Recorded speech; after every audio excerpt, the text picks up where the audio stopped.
What's up, guys? This is Taking the Field with Stevie Mac, episode 24 now of the podcast. Just a quick reminder for you guys to check out the podcast on YouTube, SoundCloud, and Podchaser by searching Taking the Field with Stevie Mac, or you can find it at taking-the-field.com. For any and all past episodes of the podcast, I especially encourage you guys to check out that 3-part PLL Skype series that I did with my guys Jordan Johnson and Phil Rothermick. It was a lot of fun putting that one together just a few weeks ago. But with this episode in particular, what I want to get into is kind of the recapping the week that was in the PLL, starting with this backyard lacrosse collection, which released earlier in the week on Tuesday.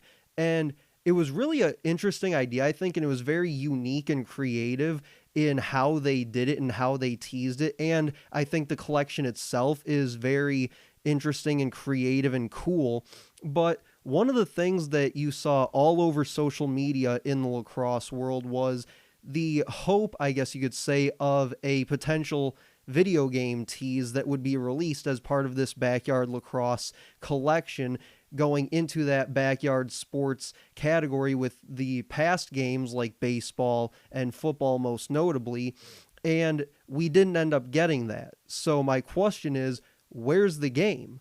And when are we going to get a game? I mean, you think about it, they've done pretty much every other possible major hurdle that they could have cleared in this first year and a half or so with bringing in fantasy lacrosse, although they're not officially a part of that, but they now have that attached to their name, and they now have sports betting and things like that as well. So really, that next hurdle that they have to get through is bringing in that PLL video game whenever that ends up being. And you know, you can have that conversation of when that could be. I don't think that it'll necessarily be this year, just because with everything going on with COVID-19, the economy doesn't necessarily support such a thing. But I think that you look at next year, and I've had these conversations with people in the lacrosse community specifically about this. I think when you look at next summer in year 3 of the PLL, especially with the incoming talent that you're going to have from the collegiate level, with that insanely stacked draft class of guys that elected to go back for their final years of eligibility that are going to be there in that PLL collegiate draft next year, I think that's really that target point of where you're going to see that game come out, is because of the fact that you're going to have guys like Paul Rabel, Grant Ament will be in his second year, Marcus Holman, Will Manny, Miles Jones, all these guys that we've seen that we're going to see even this summer in the championship series, they're all going to be back next year. Then you bring in that star-studded rookie class next year. I think that with all those things considered, and the fact that, like I said, I think the economy at that time will better support this kind of thing, I think that's really when you're going to see this video game in whatever form that it comes to us in. That's when we're going to finally see that. But I really think it would have been interesting to have gotten a backyard lacrosse game along with this merch drop that they did earlier this week, but that's just my 2 cents. And I'll throw this out there to Paul Rabel and the guys over there at the PLL. I personally have actually put together the marketing plan for a Premier Lacrosse video game for one of my marketing classes that I'm currently taking. So if you guys need some help with that, I got you there. And then I think moving forward, one of the things that we can look forward to with this podcast, I'll take this time to say this now, is that we'll be doing more Skype shows in the next few weeks, including on June 30th here in a couple days for the release of the 22-man rosters. And then we'll be doing another one about a week or so later on July 10th, following the conclusion of my fantasy lacrosse draft that we'll be doing that afternoon.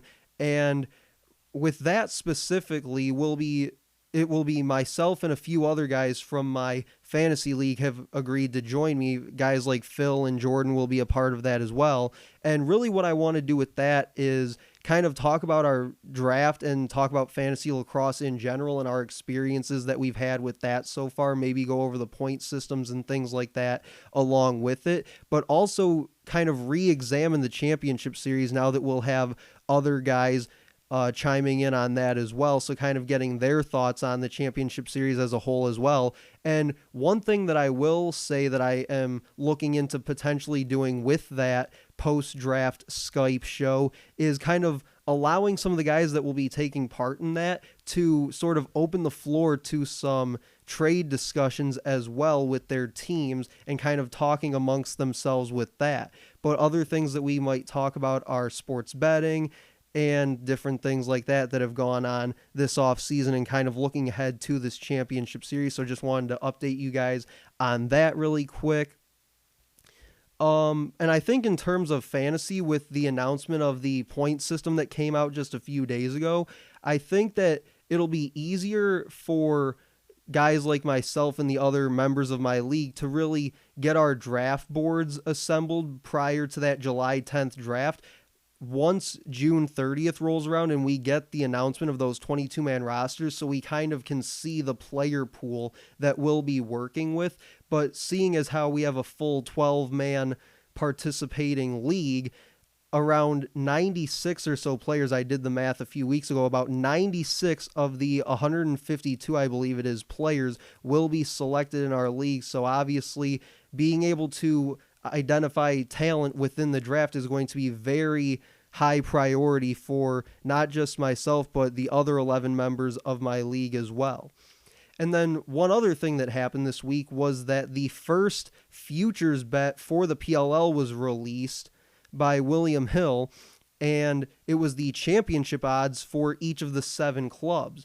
Now the Whips, being that they're the defending champions, had the best odds at 3-1. Then come the Chaos at 4-1. The Archers and Redwoods were tied at 9-2. Then the Atlas is at 11-2. And for some reason, aside from the fact that I'm an Atlas fan myself, I don't know why, but I really like that Atlas line.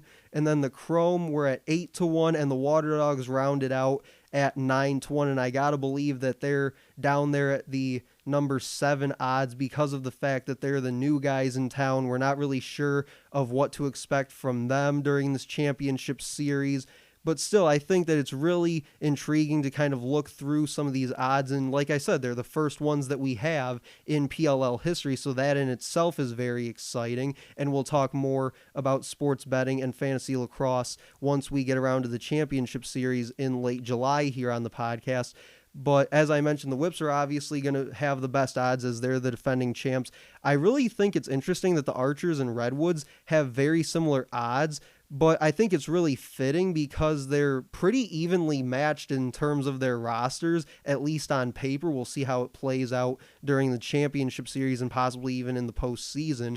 And I think one of the better values is actually the idea of the Atlas at 11-2, because we all know what their offense looks like on paper, and it's just ridiculous. But I think the key for them in terms of being able to compete in that 4-game regular season and potentially go on to win the championship series is going to be how they adjust defensively. You know, being able to figure out how they're going to communicate and defend the 2-man game, wherever it comes from, whether it's from X or on the wing or wherever, being able to communicate on those 2-man games, because that was something they struggled with defensively last year. And then another thing is understanding when and where to slide from, because again, that was something that in certain situations, some of their pulls struggled with last year. So if they can figure it out defensively, I think they'll have just as good a shot as anybody to be able to compete for a championship.